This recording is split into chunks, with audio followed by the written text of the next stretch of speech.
Assalamualaikum warahmatullahi wabarakatuh. Apa kabar semuanya?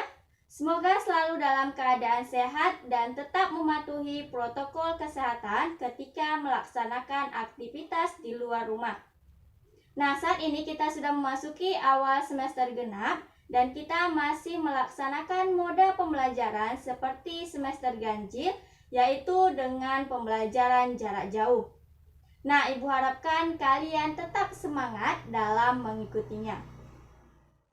Nah, pada pertemuan pertama kita akan membahas hukum Newton tentang gerak.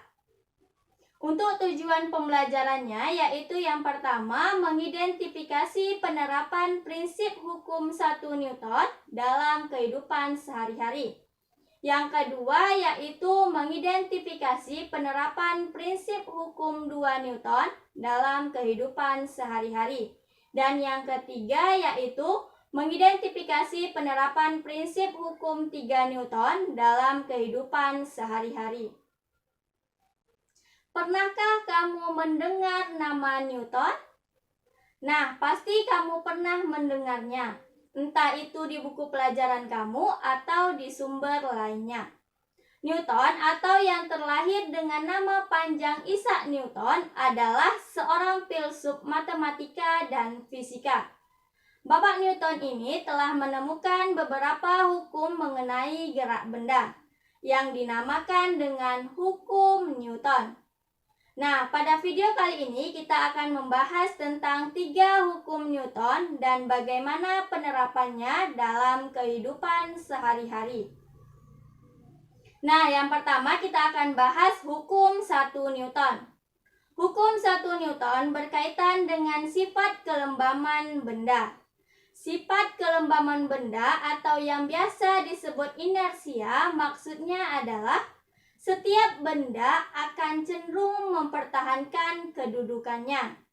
Jadi, kunci dari hukum 1 Newton adalah setiap benda akan diam jika tidak diberikan gaya dan setiap benda akan cenderung lurus beraturan jika diberikan gaya.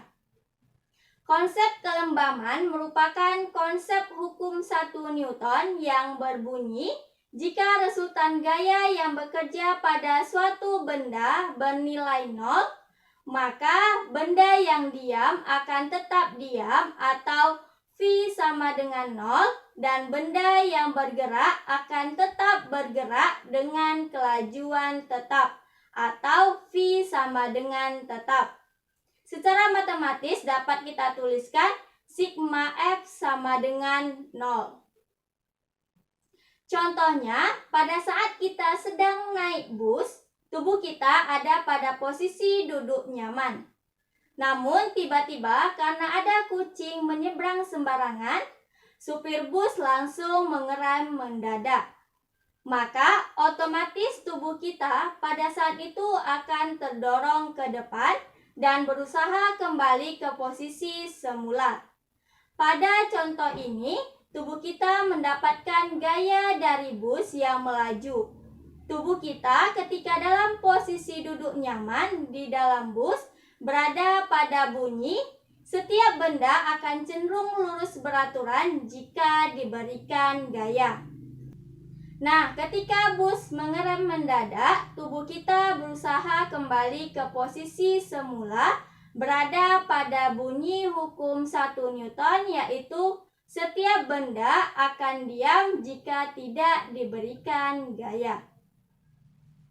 Nah, selanjutnya yaitu contoh soal. Sebuah benda ketika T sama dengan 0 sekon bergerak dengan kecepatan 50 meter per sekon. Jika resultan gaya-gaya yang bekerja pada benda sama dengan 0, maka berapakah kecepatan benda setelah bergerak selama 10 sekon? Nah, yang diketahui T0 sama dengan 0 sekon dan T sama dengan 10 sekon dan kecepatan awalnya yaitu 50 meter per sekon. Yang ditanyakan yaitu kecepatan benda setelah bergerak selama 10 sekon. Sesuai dengan hukum 1 Newton, karena sigma F sama dengan 0, maka V sama dengan 0. Atau V sama dengan tetap. Sehingga kecepatan benda pada saat 10 sekon sama dengan kecepatan awal benda, yaitu 50 meter per sekon. Jadi kecepatan benda setelah bergerak 10 sekon yaitu 50 meter per sekon. Nah, selanjutnya yaitu hukum 2 Newton. Perhatikan gambar. Jika mobil bermasa M didorong dengan gaya dorong F, maka mobil akan mengalami percepatan sebesar A. Pada kasus lain, jika mobil dengan massa M didorong lebih dari satu orang dan setiap orang mengeluarkan gaya F, maka mobil akan bergerak lebih cepat sehingga percepatan mobil yang didorong lebih dari satu orang lebih besar. Mobil pun dapat dipindahkan dengan cepat.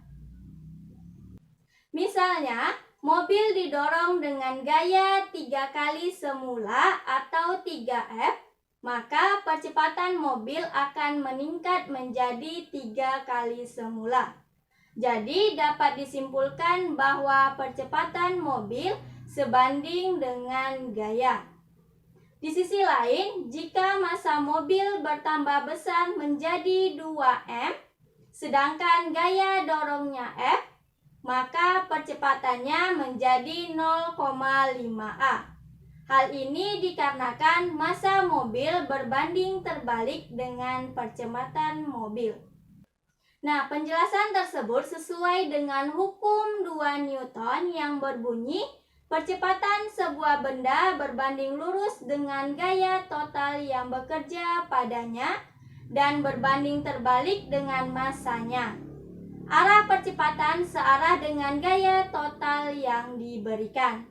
Secara matematis, hukum 2 Newton dinyatakan A sama dengan sigma F per M, di mana A yaitu percepatan benda, sigma F adalah resultan gaya, dan M adalah massa benda.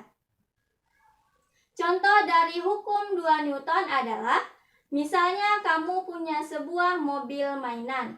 Lalu kamu menarik mobil mainanmu, maka mobil tersebut akan mulai bergerak. Semakin kuat kamu menariknya, maka akan semakin cepat mobil itu bergerak. Hal ini sesuai dengan bunyi, semakin besar gaya yang dikeluarkan, maka semakin besar pula percepatannya. Lalu di atas mobil mainan itu kamu kasih beban. Kamu letakkan batu besar di atasnya. Kira-kira apa yang terjadi? Pasti lebih berat kan kamu menariknya? Nah, dari hal ini sesuai dengan bunyi, semakin besar beban ditambahkan, maka semakin kecil percepatannya. Nah, selanjutnya kita masuk ke contoh soal. Sebuah truk dapat menghasilkan gaya sebesar 7.000 Newton. Jika truk tersebut dapat bergerak dengan percepatan 3,5 meter per sekon kuadrat, maka tentukan massa truk tersebut. Nah, diketahui sigma F sama dengan 7.000 Newton. Selanjutnya, A sama dengan 3,5 meter per sekon kuadrat. Yang ditanyakan yaitu massa benda. Sesuai dengan hukum 2 Newton yang mana A sama dengan sigma F per M. Selanjutnya kita masukkan nilainya, 3,5 sama dengan 7.000 per M. Selanjutnya M sama dengan 7.000 per 3,5 yaitu hasilnya 2.000 kg. Jadi massa truk tersebut yaitu sebesar 2.000 kg. Nah, selanjutnya yaitu hukum 3 Newton. Jalan kaki merupakan olahraga yang mudah kamu lakukan agar badanmu menjadi sehat. Di dalam konsep fisika, jalan kaki merupakan salah satu contoh penerapan hukum 3 Newton. Ketika berjalan, telapak kaki memberikan gaya aksi dengan menggesek permukaan jalan ke belakang. Permukaan jalan memberikan gaya aksi aksi dengan menggesek telapak kaki ke belakang sehingga kamu dapat berjalan ke depan. Penjelasan tersebut sesuai dengan hukum 3 Newton yang berbunyi apabila sebuah benda mengerjakan gaya aksi kepada benda kedua, maka benda kedua memberikan gaya reaksi terhadap benda pertama yang besarnya sama tetapi arahnya berlawanan. Secara matematis dapat kita tuliskan F aksi sama dengan minus F reaksi. Contoh lain dari hukum 3 Newton adalah pada saat kamu mendayung perahu. Sewaktu kamu menggerakkan dayung ke arah belakang, perahu yang kamu kendarai akan bergerak ke depan. Hal ini terjadi karena ada gaya aksi yang kita berikan melalui dayung atau kita mendayung adalah gaya aksinya, sehingga perahu akan bergerak ke depan sehingga pergerakan perahu itu dinamakan dengan gaya reaksi. Sekian pembelajaran kita hari ini, semoga dapat membantu kalian belajar di rumah. Assalamualaikum warahmatullahi wabarakatuh.